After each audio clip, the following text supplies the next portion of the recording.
La angustia de los paraguayos por el faltante de vacunas contra el COVID crece a medida en que se conocen informaciones que llegan desde países vecinos.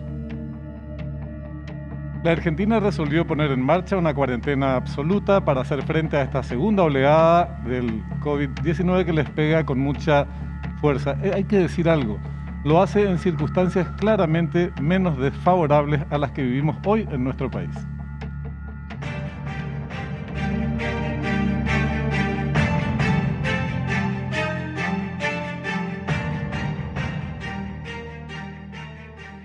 Muy buenas noches, un nuevo capítulo de Fuego Cruzado. ¿Qué tal, Benjamín? ¿Cómo te va? ¿Cómo estás? Buenas noches. Bien, preocupados como todos por este avance del virus en la región y cómo se manifiesta en nuestro país, sobre todo cómo no se responde en nuestro país a esta realidad. Y estaba pensando en una materia, en aquello que se doctrinariamente se instala siempre como la idoneidad y la probidad como elemento que hace, digamos, que un funcionario de un Estado, funcionario le llaman en la Argentina incluso a los electos, acá llamamos funcionarios exclusivamente a los designados por el Ejecutivo. Ok, digo, idoneidad y capacidad, probidad y capacidad. Cuando un funcionario tiene capacidad, llámese ministro, es autónomo para determinar cuáles son las mejores medidas que se merece un país al respecto de su destino. Así es que se toman las grandes decisiones, esas grandes decisiones que están costando cada vez más después de un excelente arranque de la etapa COVID en Paraguay, Benjamín. Efectivamente, y hacerlas, tomarlas, adoptarlas fuera de toda consideración de cálculos electorales o de simpatías. Generalmente estas medidas generan, por lo contrario, mucha antipatía. Vamos a poner en contexto, este es el reconocimiento de campo de la fecha. Argentina advierte estar transitando su peor momento en la pandemia del COVID-19 y ya anuncia duras restricciones con la intención de conseguir una mayor contención en el aumento de los casos. En un mensaje emitido por cadena nacional desde la Casa de Gobierno, el mandatario afirmó que no aceptará que se naturalicen la cantidad de contagios o fallecimientos a raíz del coronavirus.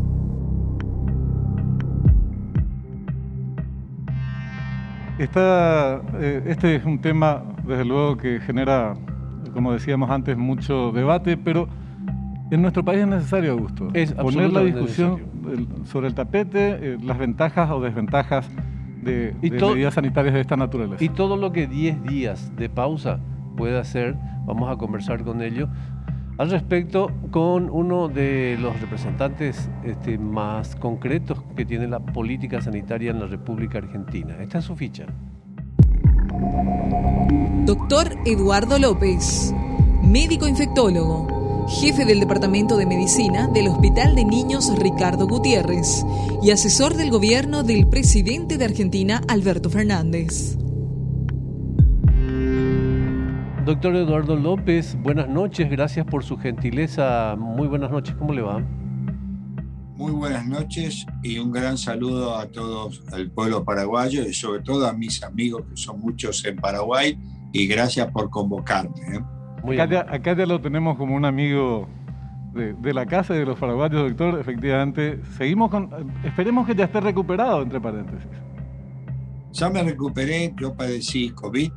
Les comento para los televidentes, había tenido vacunado 2 dosis con la vacuna Sputnik V e hice un COVID muy leve vinculado a un brote de más de 25 colegas que se infectaron en el hospital de niños de trabajo, y por suerte estábamos todos vacunados con 2 dosis, hicimos todos una evolución benigna y ninguno de los colegas ni del personal de salud que se infectó requirió hospitalización ni oxígeno, así que la vacuna fue útil para tener una evolución benigna, ¿no? Funcionó como debía funcionar. Son demostraciones prácticas, efectivamente, de las tantísimas que hay acerca de la conveniencia, del carácter imprescindible de que la gente efectivamente se vacune. Doctor, Argentina resuelve poner en marcha esta cuarentena. ¿Por qué?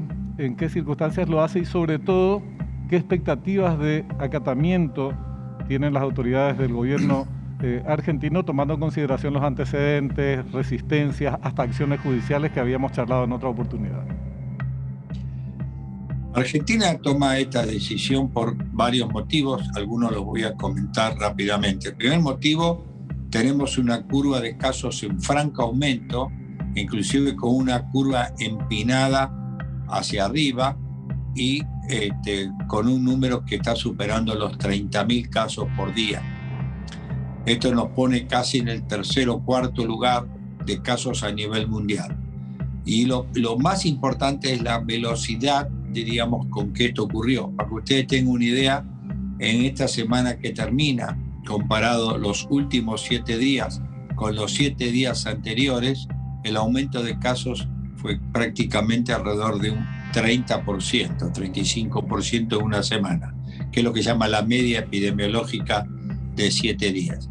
Segundo punto, que estamos teniendo una tasa de mortalidad muy alta, diríamos, y básicamente es una tasa que está sostenida en el tiempo, con lo cual si uno lo mensualiza, estaríamos arriba de 14.000, quizás 15.000, 12.000 números de individuos que fallecen.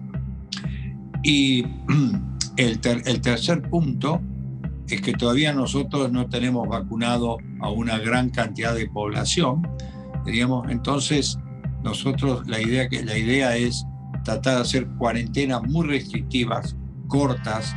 En general los modelos van de 8 a 21 días, donde son cuarentenas muy restrictivas, prácticamente sin circulación, salvo los negocios esenciales y el personal o los individuos esenciales, ¿no?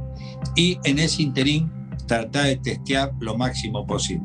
Cuando uno hace cuarentenas de este tipo, si usted no aumenta el número de testeos, usted lo que hace es guardar el virus en el placar de las casas, pero cuando usted sale, vuelve el virus a seguir circulando. Y además Argentina tiene una circulación significativa, por lo menos para nosotros, de alrededor de un 30-35% de la cepa británica y de la cepa Manaus, que son dos cepas de alta transmisibilidad. 30-60% según los trabajos aumenta la transmisibilidad. En el caso nuestro, porque ustedes tienen una idea, a nosotros nos contagiamos con la cepa Manaus y yo les digo que tuvimos en 4 días 10 casos, para que ustedes, hablo en el Hospital de Niños Ricardo Gutiérrez de Buenos Aires. Con lo cual queda muy claro, diríamos, que estábamos frente a una situación que uno tenía que poner un corte, que yo sé que es una medida odiosa, muchas veces antipática, pero finalmente es una medida que tiende a tratar de amesetar la curva. Claro, pero también es una medida valiente, lo cual hay que decir. Doctor, quería hacer una pregunta muy puntual. Acá hace meses o semanas, ya estamos, meses ya incluso, más de un mes, estamos con un déficit absoluto en materia de terapia intensiva. Hay colas aguardando que se desocupen las terapias. ¿Cómo incide el tema de la infraestructura sanitaria y fundamentalmente de emergencia, terapias intensivas en particular? ¿Y cuál es el nivel de ocupación que en este momento tiene Argentina?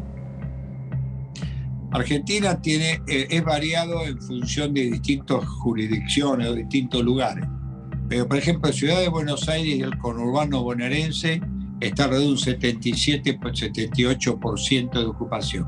Sin embargo, quizás algunos municipios estén al 100% de ocupación, y en el caso de la provincia de Santa Fe, donde está la ciudad de Rosario, que es una ciudad muy importante para Argentina, el número de camas ya está sobrepasado. Por lo tanto, estamos frente a una situación que todavía tenemos margen con las camas de terapia, pero como dirían la gente, no nos sobra nada. Esto significa que tenemos que estar trabajando con mucho cuidado. Porque ustedes tienen que tener en cuenta que las camas de terapia es como usted ingresa pacientes un día, pero el paciente se va de alta luego del 7, del 8, del 10, o del 14, o del 21, o de 30 días. Con lo cual, si usted no evita los contagios, inexorablemente va a tener un 5 o 3% de individuos que van a requerir terapia. Claro.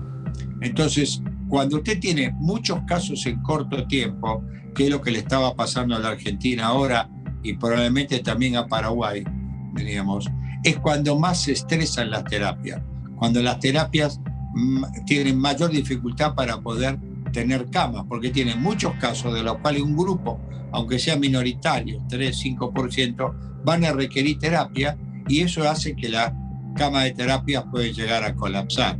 Por eso la clave cuando uno tiene esta situación es animarse a hacer una fase 1 restrictiva, corto tiempo y trabajar muy fuerte con los testeos. Doctor, nosotros tenemos una situación bastante más delicada, como decía Augusto, con los sistemas, con el sistema hospitalario colapsado, los servicios de unidad de terapia intensiva no dan abasto, mucha gente aguardando, testeos, la positividad que se registra diariamente es del 50%, alcanzó en este momento, y la mortalidad es de 14 a 15 paraguayos por millón de habitantes. Son números realmente dramáticos en este momento. Entonces, Argentina en una situación distinta, delicada, porque es un golpe fuerte el que está dando el coronavirus en toda la región, toma estas medidas restrictivas. La pregunta es, ¿cuál es el pronóstico que hacen respecto a si no se cumpliera, si no tomaran estas medidas o si no se acatara debidamente, qué podría pasarles? Bueno, en primer lugar, le comento, cuando usted tiene un número de índice de positividad en los testeos del 50%, o en el caso de Argentina del 30%, significa dos cosas. En primer lugar, que usted está testeando poco, y en segundo lugar, que usted tiene una amplia circulación viral en la comunidad, con lo cual a usted lo obliga a testear mucho más, porque la OMS dice que uno controla las pandemias y disminuye y trabaja bien con los testeos, es cuando el porcentaje está alrededor del 10%. Quiere decir que todavía nos falta un trecho para llegar a ese porcentaje de positividad. Nosotros estamos dispuestos, lo que le propusimos, lo que le sugerimos al señor presidente Fernández es que junto con las medidas restrictivas, usted tiene que monitorearlas para hacerlas cumplir, porque no hay peor cuarentena que aquella que no se cumple. Esto significa, si yo hago una fase 1 y no se va a cumplir, no se va a monitorear su cumplimiento, ahí es donde fracasamos. Los estudios de esta fase 1, que a nosotros, que a veces en América Latina parece que fue una medida odiosa, inclusive antipática, les quiero aclarar que la han utilizado hasta hace poco Francia, España, Inglaterra, Irlanda, Italia y otros países, porque es una de las medidas que uno tiene para disminuir el riesgo de contagio. Y en esto no hay ninguna otra alternativa. Y la segunda es vacunar, porque prácticamente la única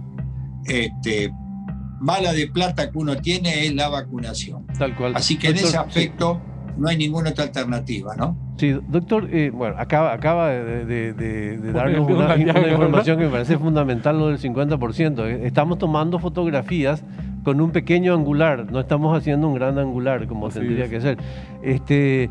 Doctor, a ver, solamente a manera de ilustración, cuando se produce un hecho así, que se disparan los números, se desboca el caballo del virus, apelando a su ser infectólogo, quería preguntarle, ¿qué conjunción de cosas ocurre? ¿Hay un problema de exposición social? ¿Cuánto tiene que ver también las famosas nuevas cepas en esta virulencia? Yo le voy a contar un poco la experiencia argentina que puede ser útil o sugerir alguna utilidad para mis amigos paraguayos. Argentina en este momento, el 42% de los casos de Argentina ocurren en individuos de 20 a 39 años de edad. ¿Qué significa esto?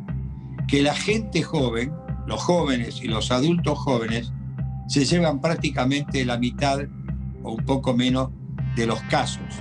En general, en estos individuos, en general, cursan la enfermedad benigna, pero contagian a la gente, al adulto mayor, especialmente a los mayores de 60 años. ¿Y qué le ocurre a esta gente en mi país? El 82% de las muertes ocurren en mayores de 60 años. Quiere decir, diríamos, que hay una conjunción potencial para tener una gravedad de curva cuando usted tiene que los adultos jóvenes contagian a los mayores de 60 años. Entonces, cuando uno hace una estrategia de vacunación, porque es vacunar a los adultos mayores, que son los individuos que más ocupan las camas de terapia y los que más fallecen. Ahora, las nuevas cepas aumentan notablemente la transmisibilidad. Y hay datos muy sugerentes donde la cepa Manaus o la cepa sudafricana son más virulentas. Hay discusión en este respecto, pero son virulentas. Al menos estas dos cepas que nombré tienen una variación genómica que tiene un nombre técnico que es E484K, que hace que el sistema inmuno nuestro no sea tan eficiente. Estas cepas con esta variante genómica evaden el sistema inmune, entonces son mucho más agresivas. Por eso es que a medida, y además, si usted vacuna, como estas cepas requieren siempre el ser humano para reproducirse, en la medida que usted genera algún grado de protección en los individuos vacunados, estas cepas pierden eficiencia, como pasa en los países donde han aumentado mucho la vacunación. El gran problema nuestro es que vacunamos poco. Doctor, nosotros usted tendría... también, sí, fíjate, claro. Argentina creo que vacunó el 18% de su población. Paraguay con una dosis recién llega a cerca del 3%. Es increíble. Doctor, usted tendría la gentileza de aguardarnos un minuto, una brevísima pausa y retornamos, ¿sí?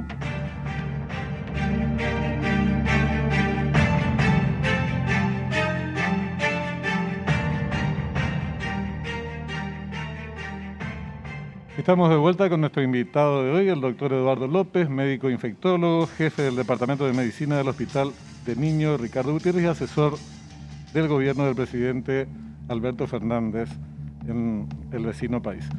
Doctor, antes de la pausa hablábamos justamente de la relación vacuna para combatir, obviamente como medida de fondo, la baja vacunación con las medidas sanitarias que se ve obligado a tomar se ven obligados a tomar los distintos gobiernos para frenar esa curva y ganar tiempo a los fines de que avance el proceso de vacunación. Este es uno de los criterios principales que me parece que está mencionando, junto con la solidez del sistema de salud, ¿verdad?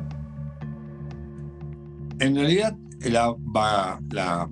esta pandemia, para tratar de combatirla, tiene tres patas. El año pasado teníamos dos, que era las cuarentenas, el cuidarnos, el uso de barbijo, distanciamiento social, no reuniones sociales ni recreativas, y teníamos los testeos. Desde el año pasado, del mes de noviembre, diciembre, se agregó la vacunación, que es la otra tercera pata de la mesa. Ahora, ¿qué pasa? Las vacunas es un bien, es un bien que uno escaso y que uno tiene que tratar de ir consiguiendo, digamos. Hay vacunas, por ejemplo, la vacuna Sputnik V, que con una dosis usted tiene una eficacia alrededor del 80% al día 21 de vacunado. Quiere decir que usted puede utilizar la vacuna Sputnik V, una dosis, esperar 60, 90 días para aplicar la segunda dosis, porque ese individuo que está vacunado con una dosis puede enfermarse, puede requerir hospitalización, pero no hace de una forma grave. La vacuna, por ejemplo, Covivar o Sinovac, que es la vacuna que fabrica el Instituto Butantan, con 2 dosis, con un intervalo de 21 días o de 14 días, usted tiene una eficacia que disminuye la hospitalización en un 87%, como mostró los datos de Chile recientemente. Y después tenemos otras vacunas que son todas muy buenas, porque ¿cuál es la clave? Si usted completa la vacunación con aquellas que usan 2 dosis o aquellas que usan una dosis, todas son altamente eficaces para la enfermedad grave. ¿Qué significa enfermedad grave? Hospitalización y riesgo de terapia o pacientes de terapia intensiva. Por eso hay que hacer un esfuerzo en todos los países. Yo sé que no es fácil, porque vacunas no sobran, diríamos, de tratar de vacunar a la mayor población posible. Y si yo le dijera a quién, primero el personal de salud. ¿Por qué? Porque si se enferma el personal de salud, no va a haber quien atienda a los enfermos. Y en segundo lugar, los mayores de 60 años. Doctor, con el perdón de la figura literaria, ¿cómo incide en su país esa bestia prehistórica, así llamada también los antivacunas, en términos de incidencia en desaliento de vacunación o en términos de interferencia con los procesos terapéuticos? En general, los grupos antivacunas en Argentina son activos en los medios sociales, pero no tienen impacto con respecto, muy significativo con respecto a la vacunación de COVID-19. Les voy a decir la verdad, Augusto y Benjamín, los argentinos quieren vacunarse con la vacuna de COVID-19, así que hay una gran predisposición de la gente a vacunarse, ¿no? Realmente es valorable lo que está haciendo la Argentina en circunstancias muy complicadas. Y hablando de las circunstancias, doctor, yo presumo que esto ustedes lo debaten con mucha frecuencia.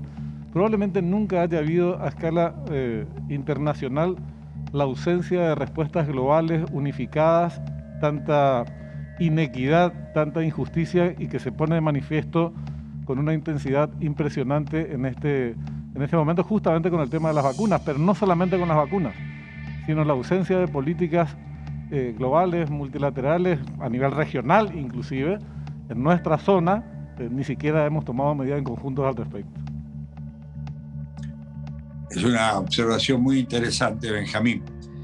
Decía Camus en su libro La peste, que cuando hay peste se muestra lo peor del alma, ¿no? Salvando la distancia, ¿no?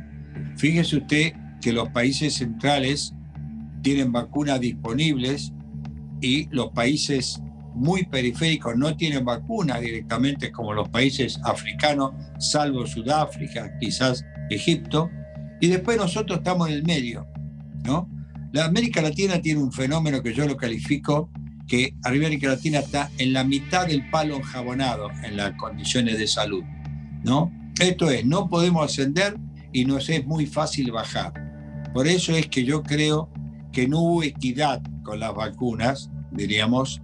Creo que lo que el presidente Biden está planeando de repartir gratuitamente vacunas es un buen gesto, ¿no? Y en segundo lugar, diríamos que las inequidades sociales, incluso en nuestros países, hacen que la calidad de atención sea muy diferente. Ahora, necesitamos tratar de unirnos. No es fácil, porque finalmente los países terminan cada uno tratando de arreglar frente a una pandemia como esta, inesperada, impredecible, y donde no hay un tratamiento, que sí, que la única bala que tenemos de plata, como digo yo, es la vacunación. Y la vacunación es un bien escaso e inequitativo, ¿no? Teniendo en cuenta, doctor, el contexto, pero también teniendo en cuenta los esfuerzos que se realizan y las actividades que se van agregando en el tiempo, ¿cuál es su paisaje de la salud pública, el guión COVID en la Argentina para el 31 de diciembre de este año? Nosotros esperamos tener vacunados a todos los adultos mayores y esperamos tener vacunados a todos los individuos mayores de 18 años con comorbilidades. Eso sería nuestra mayor, un muy buen dato. ¿Cuánta gente estamos hablando? Y estamos hablando de alrededor de 12 millones, 15 millones de personas, ¿no? Más o menos. Si agregamos a esto el personal esencial, como son los médicos, fuerzas de seguridad, docentes, etcétera, usted tiene que agregarle ahí 2 o 3 millones más de personas. Es decir, que estaríamos dando vuelta, si uno quisiera cumplir todo esto, en alrededor de 20 millones de personas, que es casi una población insignificativa, 18 millones de personas, con una población de 45 millones que tiene Argentina, ¿no? ¿Ahí ya alcanzarían la inmunidad de rebaño o cuánto tiempo más precisarían para llegar a eso, doctor? Si vacunamos a todos los individuos que tienen comorbilidad y adultos mayores en forma completa, nos va a disminuir seguro la internación, no va a disminuir seguro las camas de terapia y no va a disminuir seguro la mortalidad. Esto es así. La inmunidad de rebaño, probablemente con esta enfermedad, requiere entre el 70 y el 80% de vacunados para llegar a la inmunidad de rebaño. Pero yo me conformaría que esto se transformara en una enfermedad benigna. Esto significa que fuera como un cuadro gripal, como si fuera un cuadro molesto, pero que al cabo de 7 días esto se solucionara. Es mi caso, yo tuve una enfermedad benigna, tuve mucha congestión nasal, algunos dolores musculares y disfonía, y esto evolucionó en 5, 6, 7 días y después prácticamente desapareció. Así que esto es lo que yo aspiro como de mínima. Obviamente Israel, Estados Unidos, Inglaterra y probablemente varios países de Europa van a llegar con inmunidad de rebaño a fin de año, porque el ritmo de vacunación es muchísimo más alto que el que tienen los países de Latinoamérica, ¿no? En nuestro caso, ¿llevaría un par de años, doctor, o estima usted que el año que viene? No lo sé, eso va a depender mucho de cuál va a ser el acceso de las vacunas a la vacuna. Acá en este tema hay dos puntos. Uno es el acceso a la vacuna y otro es el costo de las vacunas. Sí, pero el costo de la vacuna no lo miran no se debe mirar como un gasto, sino como una tremenda inversión, diríamos. Porque uno está gastando mucho más en el manejo de las terapias, en la hospitalización, en los testeos, que el costo de las vacunas, ¿no? Y además estamos hablando de vidas, obviamente. Sí, tal cual. Doctor, exactamente. Le agradecemos muchísimo por su tiempo, muy amable, un gusto tenerlo con nosotros. Que tenga buenas noches, doctor, muy amable. No, muchas gracias a ustedes, un gran abrazo a mis amigos paraguayos, a los colegas pediatras e infectólogos pediatras de Paraguay, que hay muchos y muy buenos. Diríamos, y le voy a saludar al doctor Castro, que está a cargo del Programa Nacional de Inmunizaciones, que se formó con nosotros en Buenos Aires. Así ¿no? es.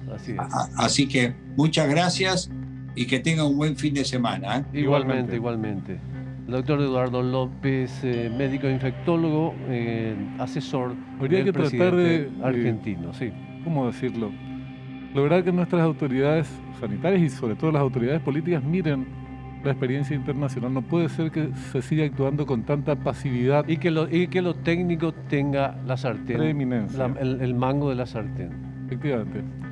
Ahí está la clave. Por eso se dieron buenos resultados de entrada en nuestro país. Vos fíjate, decía, la peor cuarentena es la que no se hace y la peor política sanitaria es la que no existe. Tal cual. El tema de los testeos me pareció muy importante. Sí. Estamos con un 50% de enfermos por testeos hechos, sencillamente porque estamos testeando poco. Es una verdad aparentemente de guía. Y un porcentaje de vacunación deprimente. Tenemos que despedir el programa y la semana.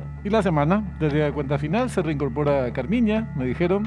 Y Gustavo. Y desde el lunes, Gustavo Velázquez también. Impresionante el retorno de la gente. Saludos a ellos. Que sigan bien.